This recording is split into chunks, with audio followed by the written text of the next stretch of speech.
नमस्कार, आप देख रहे हैं न्यूज 18 इंडिया और मैं हूं आपके साथ गायत्री शर्मा। बिहार चुनाव से पहले सबसे बड़े इंटरव्यू में अमित शाह चिराग पासवान पर भी खुलकर बोले और उन्होंने दावा किया कि बिहार चुनाव में एनडीए को 2/3 बहुमत मिलेगा। जरा सुनिए अमित शाह ने कहा क्या। इस चुनाव में एक अलग मुद्दा जो उठकर आ रहा है वो है चिराग पासवान जी का। पहले वो आपके साथ थे, अब वो आपके साथ नहीं हैं। कुछ लोग कह रहे हैं वो अभी भी साथ में हैं। कल ही मैं उनका स्टेटमेंट देख रहा था, कह रहे थे कि मैं अपना सीना चीर के अगर दिखाऊं तो उसमें मोदी जी बसे हुए हैं। तो अगर ऐसा है तो फिर वो आपके साथ क्यों नहीं है? 143 सीटों पर चुनाव लड़ रहे हैं। अब मेरे साथ क्यों नहीं है, हमारे साथ क्यों नहीं है, इसका जवाब तो चिराग जी ही दे सकते हैं। मगर मैं पहले बहुत दुखद घटना अभी अभी हुई, श्री रामविलास जी हमारे साथ नहीं रहे जी। और रामविलास जी समाजवादी आंदोलन की उस पीढ़ी के कार्यकर्ता थे जिन्होंने सामाजिक न्याय के लिए बहुत बड़ा काम किया। लगभग 5 दशक तक देश की राजनीति को वो योगदान करते रहे और बिहार के ही थे और खास कर दलितों के लिए बहुत बड़े नेता रहे। मैं श्री रामविलास पासवान जी को श्रद्धांजलि देना चाहता हूं। और जहां तक लोजपा भाजपा जदयू के गठबंधन का सवाल है, भाजपा की ओर से जदयू की ओर से लोजपा को उचित जो बनती थी वो सीटों को कई बार ऑफर किया गया, कई बार नेगोशिएशन भी किया गया। अभी अभी मैंने अखबार में पढ़ा कि मैंने नहीं कहा, उन्होंने नहीं कहा, ये भी सच नहीं है। मेरी भी चिराग भाई के साथ कई बार बात हुई कि इतनी सीट बनती है, इतनी सीटों पर आप मान जाइए और अगर कुछ है तो नेगोशिएशन के लिए आइए। कितनी सीट दी थी आपने? मैं नंबर सार्वजनिक करना नहीं चाहता हूं क्योंकि सार्वजनिक जीवन में ये ठीक नहीं होगा। मगर जो एक नया साथी जनता दल आया था, गत विधानसभा चुनाव में जनता दल नहीं था जी। तो जनता दल हमारे साथ जुड़ता है तो भाजपा और लोजपा दोनों की सीटें कुछ कुछ तो कम होगी, हमारी भी हुई है जी। ये लाजमी था। तो सबने अपनी अपनी सीटें कम करनी थी, ये एक समझौता था। मगर वो नहीं हो पाया और नहीं हो पाया तो बड़े दुख के साथ हमने अलग होना पड़ा। और उन्होंने एक तरफा कुछ बयान भी दिए, वो बयानों का भी रिएक्शन भारतीय जनता पार्टी और जदयू के कार्यकर्ताओं में भी आया। तो गठबंधन के लिए बड़ी दिक्कत थी और फिर भी हमने नहीं तोड़ा। अंततोगत्वा तोड़ने की घोषणा उनकी ओर से ही हुई।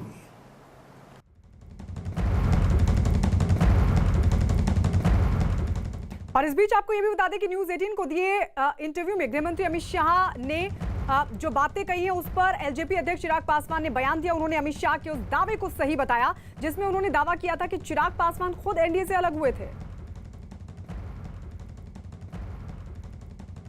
जिस तरीके से आदरणीय गृह मंत्री अमित शाह जी ने तमाम बातें कही, बिल्कुल सही है। मैं सात निश्चय के साथ मैं काम नहीं कर सकता था और मैंने निर्णय लिया जिस दिन मुख्यमंत्री जी ने घोषणा की सात निश्चय पार्ट 2, उस दिन मैंने निर्णय लिया कि मैं इस गठबंधन से मैं अलग होकर अलग चुनाव लड़ूंगा। और बहुत विनम्रतापूर्वक आदरणीय गृह मंत्री जी को प्रणाम करके मैंने बात कही कि सर अब मेरे लिए अब आगे चलना राज्य में कम से कम आपके साथ संभव नहीं होगा। देखिए कोई भ्रम नहीं है, मेरे दिल में है। और क्यों नहीं हो मेरे दिल में प्रधानमंत्री जी?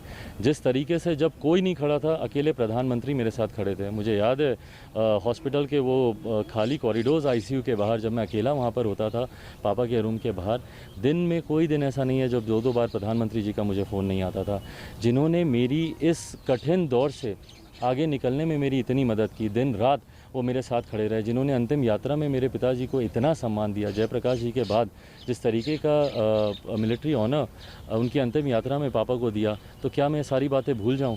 क्या सिर्फ मैं राजनीति में हूं? इन सारी बातों को एक तरफ रखकर, उन्होंने जो मुझे पिता की तरह जो उन्होंने मुझे स्नेह दिया, इन सारी बातों को एक तरफ रखकर क्या मैं आज उनकी आलोचना करना शुरू कर दूं? क्यों? सिर्फ इसीलिए क्योंकि मैं राज्य में उनके खिलाफ या उनसे अलग होकर मैं चुनाव लड़ रहा हूँ?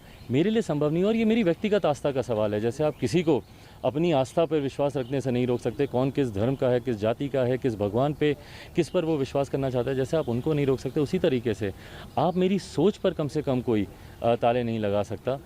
मैं किस में आस्था रखता हूँ? मुख्यमंत्री प्रधानमंत्री आदरणीय वो मेरे दिल में बसते हैं, वो हैं वो और हमेशा वो रहेंगे। भाजपा के नेताओं से एक आग्रह ज़रूर करूँगा। अभी कुछ ही दिन हुए हैं मेरे पिताजी के निधन को, बस शब्दों का थोड़ा ध्यान ज़रूर रखें मेरे ऊपर आलोचना करते हुए, नीतिगत मेरी आलोचना करें, पर अगर उन्हीं की बनाई हुई पार्टी को, पापा हमेशा कहते थे कि पार्टी माँ के समान होती है, बट अगर उन्हीं की बनाई हुई पार्टी को अगर आप वोट कटवा जैसे शब्द का अगर आप इस्तेमाल करेंगे तो दुख मुझे ज़रूर होगा। शब्दों का चयन चिराग पासवान को आप सुन रहे थे। हमारे साथ इस वक्त वरिष्ठ पत्रकार शेष नारायण सिंह जुड़ चुके हैं और हमारे सहयोगी नीरज कुमार बिहार के औरंगाबाद से। लेकिन सबसे पहले शेष नारायण जी आपके पास, ये तो ऐसे हो गया कि जबरदस्ती गले पड़ने वाली बात हो गई। चिराग पासवान कह रहे हैं कि आप मेरी सोच को नहीं रोक सकते, मेरी आस्था किसमें है वो मेरा विषय है, ये किसी का अधिकार नहीं।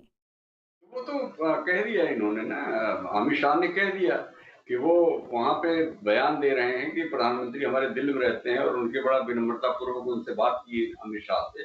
ये अमित शाह की इस वक्त जो राजनीतिक सर्वाइवल है बिहार में वो नीतीश कुमार के साथ है, क्योंकि उनका गठबंधन है और उस गठबंधन को साथ लेके चलना उनकी राजनीतिक आवश्यकता है और वो उसमें चलेंगे। अब उसमें जो भी उस गठबंधन को नुकसान करेंगे, मान लीजिए नीतीश कुमार की सीटें हरवा देते हैं तो उससे तो नुकसान तो एनडीए का हुआ, अमित शाह की और नरेंद्र मोदी की पार्टी का हुआ। उनको दिल में आप रख के क्या फायदा होगा। इसलिए वो सीधा सीधा उनकी पोजीशन है कि जो हमारे साथ नहीं है वो हमारे साथ नहीं है। और ग्राउंड लेवल पे अब नरेंद्र मोदी जिंदाबाद और सारी चीजें वहां हो रही हैं। और अभी आपने नीरज के उस पर देखा कि वो कह रहे हैं कि साहब हम तो जमीन पर तो समझौता है, वो लोग पेपर को वहां किए रहे हैं।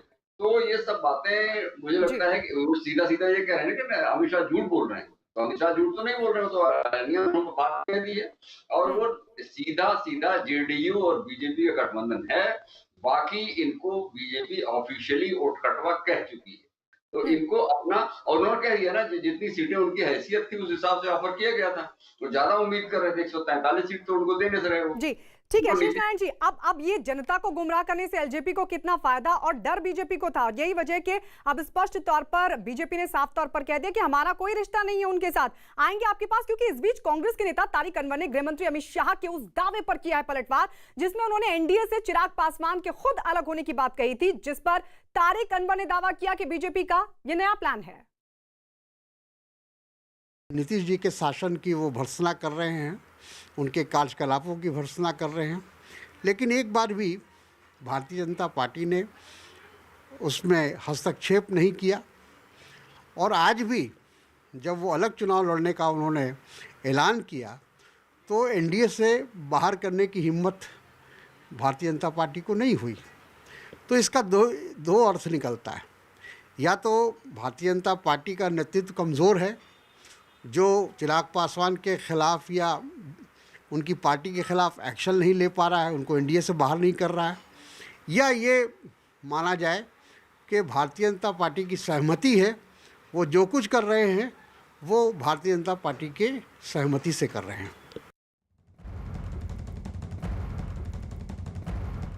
चलिए सीधे हम नीरज के पास चलते हैं। हमारे सहयोगी नीरज भी हमारे साथ बिहार से बने हुए हैं।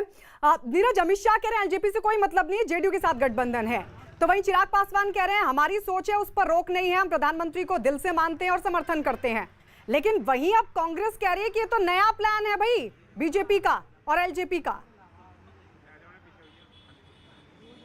देखिए, बिल्कुल जब भी चुनाव की बात होती है बिहार के चौक चौराहों पर लोगों की भीड़ जुट जाती है। आप देख सकते हैं, हम लोग यहाँ खड़े नहीं हुए कि लोगों की संख्या आप देख सकते हैं, लेकिन क्या सोचती है बिहार की जनता, एलजेपी की भूमिका क्या होगी, महागठबंधन की भूमिका क्या होगी, कांग्रेस जो आरोप लगा रही है एनडीए पे, उस पर क्या लोगों का मानना है। और यहाँ जो है ज़्यादातर युवा हैं, चिराग पासवान भी युवा हैं, लेकिन युवाओं की राय जानते हैं। ये बताइए, चुनाव में एनडीए को आप कैसे देख रहे हैं? देखिए, अभी विगत जो समय जो भी बिहार विधानसभा में चुनाव का है, और इस चुनाव में आप तो फुटबॉल का गेम देखे होंगे, 11 प्लेयर इस तरफ से 11 प्लेयर इस तरफ से, लेकिन ये जो चुनाव है, जो बिहार में भी जो चुनाव चल रहा है, ये 2200 पार्टी मिलकर जो है जनता की तरफ गोल कर रही है। वो पार्टी बोलती है उसको वोट मत करो। पिछले चुनाव में नीतीश जी को देख लीजिए, नीतीश जी जो थे वो लालू जी के साइड से थे, लालू जी भाई उस समय अच्छे हो गए। एलजेपी किधर है? एलजेपी का तो पता है, वही तो मैं कह रहा हूँ कि ये जो 2200 फुटबॉल के प्लेयर में 11 प्लेयर होते हैं जो ओपोनेंट के खिलाफ जो गोल करते हैं, और ये सारी पार्टियां जो हैं एक साथ मिलकर जनता की तरफ गोल कर रही हैं। जनता की तरफ गोल करे, आपको क्या लगता है किधर है एलजेपी, एनडीए किधर है? जी मैं आपको बताना चाहूंगा कि जो ये एलजेपी है और एनडीए से जिनका गठबंधन टूटा है साथ में, मैं आपको बताना चाहूंगा गठबंधन टूटा, ये कंफ्यूजन जनता में दूर हुआ है? जी बिल्कुल नहीं दूर हुआ है। अभी अमित शाह ने क्लियर किया है कि हमारा एलजेपी से कोई मतलब नहीं है। जब उनको एलजेपी से मतलब नहीं है तो वो माननीय नरेंद्र मोदी जी का पोस्टर लेकर एलजेपी वाले प्रचार क्यों कर रहे हैं? स्टैंड क्लियर क्यों नहीं करते कि हम पूर्णतः सेंट्रल में गठबंधन क्यों नहीं तोड़ रहे हैं जो आज यहाँ तोड़ रहे हैं? आपको क्या लगता है? आपको क्या लगता है? हमको टूटा नहीं है, ये सब नखड़ा है। आपको क्या लगता है? और कोई? हाँ बताइए, आप बताइए। देखिए एलजेपी का बात है तो एलजेपी का बीजेपी से गठबंधन नहीं टूटा है। अगर बीजेपी से गठबंधन टूटता तो बीजेपी जहां से चुनाव लड़ रहे हैं वहां से एलजेपी नहीं लड़ रही। इसलिए मानना है कि एलजेपी बीजेपी से साठगांठ बना तो ये नुकसान किसको करेगा? आपको क्या लगता है? ये जो जनता, टोटली जनता, ये सारा सर जनता का नुकसान है और ये गुमराह किया जा रहा है, जनता को गुमराह बनाया जा रहा है। इनका जो मैनिफेस्टो है कुछ नहीं है, ये सिर्फ जनता को बेवकूफ बनाएंगे, स्टूडेंटों को बेवकूफ बनाएंगे, किसानों को बेवकूफ। और सारे पार्टी जितने भी पार्टी हैं सर, सारे नेता हैं जो एक दल से दूसरे दल पर, अभी इस दल में कभी उस दल में कभी इस दल में कभी, नेता सब दल बदलू नेता हो गए हैं, सब जनता को गुमराह बना रहे हैं। पार्टी सब पार्टी। तो ईमानदार कौन है? ईमानदार आम जनता। ईमानदार यहाँ के हम मतलब सबसे अच्छा संजीव नारायण सिंह औरंगाबाद से हम लोग सोचे हैं कि विधानसभा दिए हैं। जी, ये तो हो गई औरंगाबाद की, लेकिन ओवरऑल अगर बात करें, निर्दलीय उम्मीदवार जितने भी हैं वो सच्चे दिल से मेहनत करेंगे और काम करेंगे। बिल्कुल बिल्कुल नीरज, देखा कि कंफ्यूजन की स्थिति अभी भी बनी हुई है और ये सवाल तो देखिए जनता उठाएगी ही कि आप सेंटर में तोड़िए ना फिर गठबंधन, और क्यों चिराग पासवान पोस्टर लेकर प्रधानमंत्री के प्रचार कर रहे हैं। अब ये कंफ्यूजन की स्थिति पैदा हुई है, गुमराह क्यों किया गया, अब गुमराह भी कौन कर रहा है, ये भी एक बड़ा सवाल है। लेकिन इस सबके बीच ये भी बता दें कि गृहमंत्री अमित शाह के इंटरव्यू पर जेडीयू के नेता केसी त्यागी ने भी बयान दिया। उन्होंने भी अमित शाह के दावे को बताया सही और एलजेपी खुद अलग हुई थी ये कहा, और नीतीश कुमार ही फिर मुख्यमंत्री बनेंगे। जरा सुनिए केसी त्यागी ने कहा क्या। न्यूज़ 18 इंडिया पर एक्सक्लूसिव इंटरव्यू में गृह मंत्री अमित शाह ने ये साफ कर दिया है कि जो चिराग पासवान है एलजेपी का दूर जाने का मकसद क्या था, क्या वजह थी। सीट्स उनको तो बराबर ऑफर की गई थी, लेकिन क्या चल रहा था चिराग पासवान के दिमाग में? अमित शाह जी के न्यूज़ 18 को दिए गए इंटरव्यू ने सारी चीज़ें साफ साफ कर दी। श्री चिराग पासवान का ये कहना कि उनके सैद्धांतिक मतभेद थे और सीटों पे कोई चर्चा नहीं हुई, इस पर भी अमित शाह जी ने भंडाफोड़ किया है। वो बराबर श्री चिराग पासवान को उनकी पार्टी की हैसियत के मुताबिक उनको सीटें दे रहे थे, नंबर 1। नंबर 2, वो सीटों की बार्गेन करने में लगे हुए थे, ऐसा भी अमित शाह जी ने कहा है। गठबंधन को तोड़ने की शुरुआत भी श्री चिराग पासवान की तरफ से हुई है। जेडीयू पार्टी सरकार और नेतृत्व के खिलाफ जिस तरह से निरंतर बयानबाजी श्री चिराग पासवान कर रहे थे, उससे भी जेडीयू और बीजेपी के नेता और कार्यकर्ता असहज महसूस करते थे। लिहाजा एनडीए से अलग होने का फैसला भी एलजेपी और श्री चिराग पासवान ने लिया है। उन्होंने फिर अमित शाह जी ने स्पष्ट किया है, एमएलए किसके होते हैं, कम होते हैं, ज़्यादा होते हैं, ये मुद्दे नहीं हैं। प्रधानमंत्री से लेकर के अमित शाह जी से लेकर के नड्डा जी तक सब स्पष्ट घोषणा कर चुके हैं कि आगामी चुनाव नीतीश कुमार जी के नेतृत्व में होगा और एनडीए को उनकी उपलब्धियों पर नाज है। लिहाजा फिर 3/4 के बहुमत से सरकार बनेगी और एलजेपी की चुनाव के बाद भी हमें कोई आवश्यकता नहीं होगी।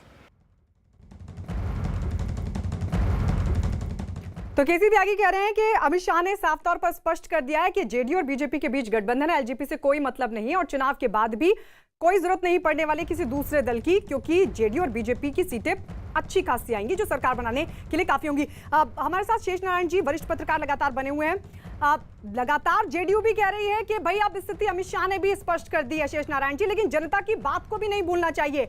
अभी नीरज जहां खड़े हैं वहां पर तमाम लोग कह रहे हैं कि कंफ्यूजन की स्थिति अभी दूर नहीं हुई है। क्यों चिराग पासवान प्रधानमंत्री के पोस्टर लेकर प्रचार कर रहे हैं, और अगर जब आपका मतलब ही नहीं है एलजेपी से तो फिर तोड़िए ना एनडीए से गठबंधन सेंटर में भी। नहीं, वो एक दबाव बन रहा है। आज ही तो इंटरव्यू अभी अमित शाह का हमारे यहाँ ब्रॉडकास्ट आपके यहाँ आपके चैनल पे, तो एक तरह का दबाव बन रहा है उन पे, श्रीमान जी पे, बीजेपी वालों पे, कि इनको आप यहाँ से भी बाहर करिए।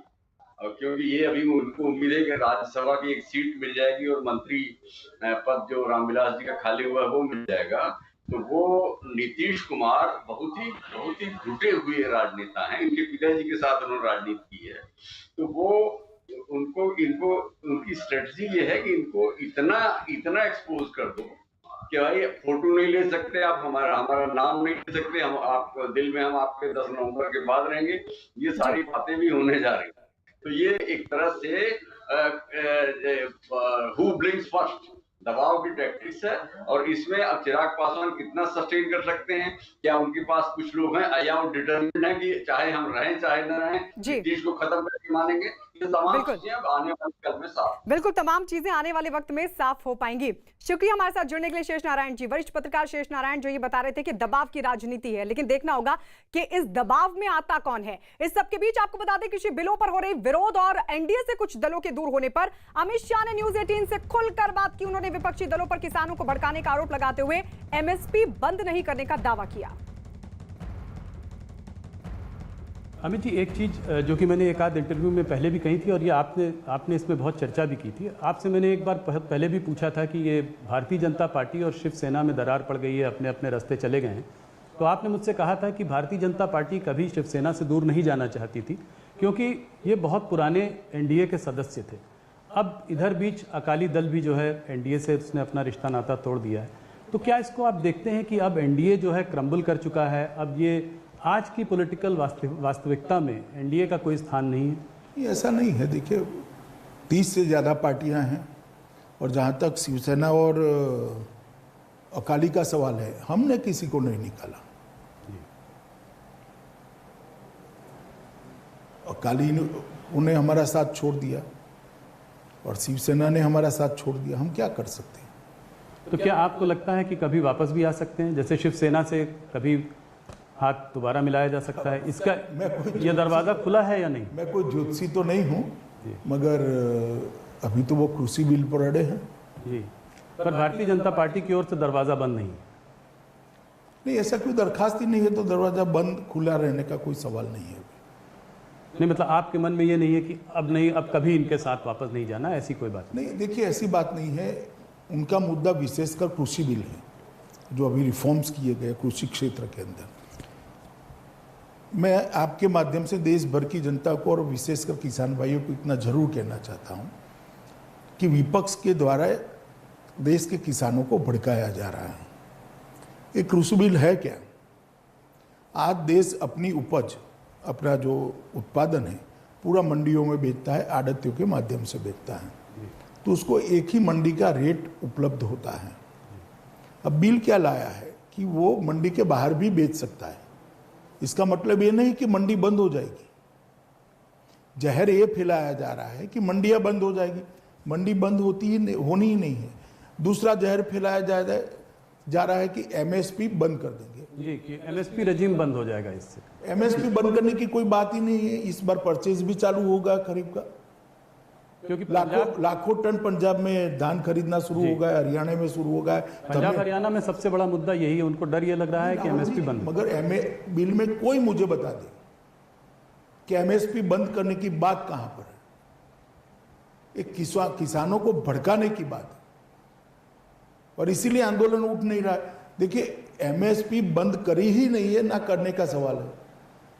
उल्टा हमने तो स्वामीनाथन कमेटी की सिफारिशों को अमल में लाया जी, 50% प्रॉफिट वाली, और इसके कारण हर सीजन में एमएसपी के दाम बढ़ते जा रहे हैं, किसान को फायदा हो रहा है। मगर एमएसपी से ज्यादा भी अगर कोई आटे की मिल वाला गेहूं का दाम देता है तो किसान क्यों नहीं बेच सकता उसको? किसान को ये ऑप्शन उपलब्ध होना चाहिए या नहीं होना चाहिए जी? तो हम तो ऑप्शन दे रहे हैं। और अगर एमएसपी से कम दाम है तो किसान भला क्यों प्राइवेट प्रायोरिटी को देगा? वो जरूर एपीएमसी में चला जाएगा जरूर। और जब ई मंडियां बनने लगी है, देश भर की मंडियां ऑनलाइन आ गई है, युवा किसान अपने मोबाइल से रेट देखता है, वो घर पे रुक जाता है, मंडी में नहीं जाना है, यहाँ तो रेट कम मिल रहा है।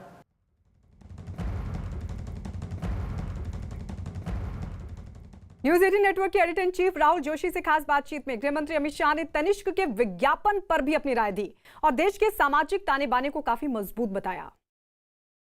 अभी हाल फिलहाल में एक तनिष्क का ऐड आया और जो कि बहुत ट्रोलिंग हुई तनिष्क के ऐड में, तो उसकी वजह से उसको ऐड विड्रॉ करना पड़ा टाटा को। कहीं ये सोशल हार्मनी जो है हमारे देश में, ये कुछ ढीली नहीं पड़ती जा रही है? जो सोशल हार्मनी का जो एक ढांचा था हमारे देश में, आपको लगता है कुछ लोगों की वजह से इस पर क्षति पहुंच रही है? देखिए, हमारी देश की सोशल हार्मनी को कोई इस प्रकार के छोटे मोटे हमले तोड़ नहीं सकते। इसका ताना बाना इतना मजबूत है, ढेर सारे हमले ऐसे हुए। अंग्रेजों ने भी बहुत प्रयास कर देखे, बाद में कांग्रेस ने भी बहुत प्रयास कर देखे, मगर ये टूटने वाली चीज़ नहीं है। मैं मानता हूँ किसी भी प्रकार का ओवर एक्टिविज्म नहीं होना चाहिए।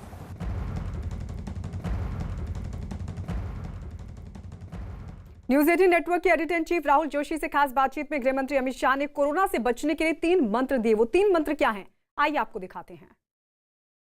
आप कोरोना वॉरियर हैं, आप तमाम अस्पतालों में शुरू में गए, आप कोरोना सर्वाइवर भी हैं, आपको खुद कोरोना हुआ, आपका क्या संदेश है देश के लिए?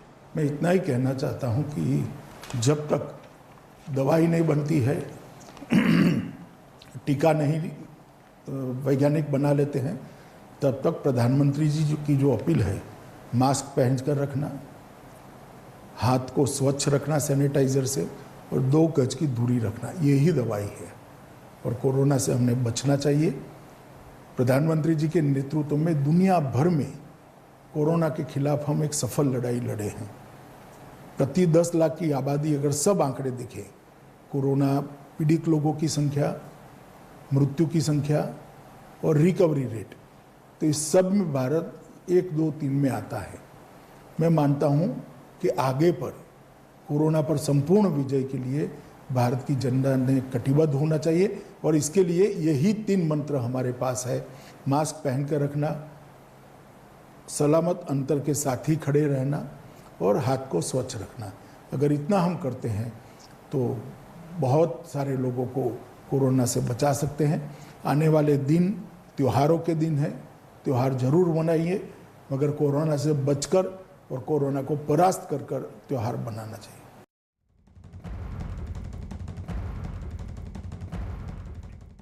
न्यूज 18 से खास बातचीत में गृह मंत्री अमित शाह ने उनके स्वास्थ्य पर लगाई जा रही अटकलों पर भी बात की और खुद के पूरी तरीके से स्वस्थ होने का दावा भी किया।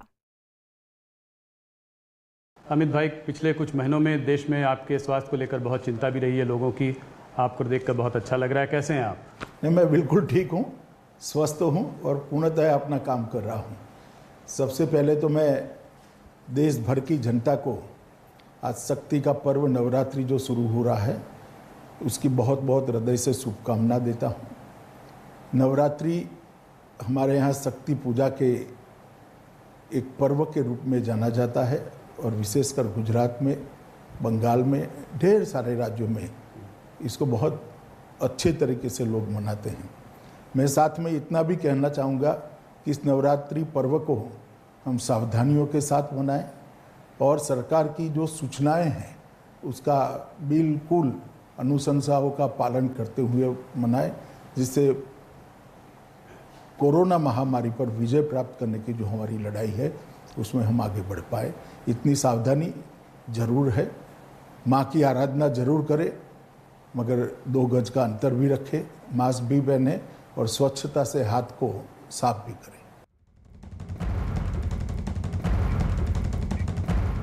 और इसी के साथ आपको बता दें, बिग बॉस का 14वां सीजन शुरू हो चुका है। सोमवार से शुक्रवार रात 10:30 बजे और शनिवार रविवार रात 9 बजे देखिए बिग बॉस।